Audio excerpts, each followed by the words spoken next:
নমস্কার বন্ধুরা, শুভ দুপুর। এখন তো প্রচুর গরম পড়ছে, সেই জন্য কিন্তু আমরা বাইরেই খাওয়া দাওয়া করি মাদুর পেতে।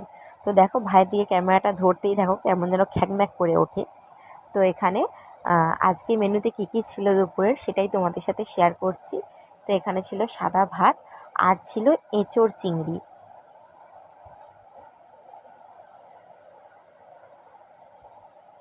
আর এখানে ছিল কাতলা মাছ।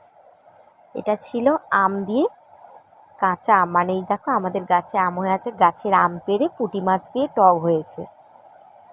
এই বছর প্রথম আমাদের গাছে আম হচ্ছে, তো সেই গাছের প্রথম আম দিয়ে, কাঁচা আম দিয়ে পুঁটি মাছের টক হয়েছে। এখানে এঁচোড় চিংড়ি হয়েছে, আর হয়েছে কাতলা মাছের তরকারি।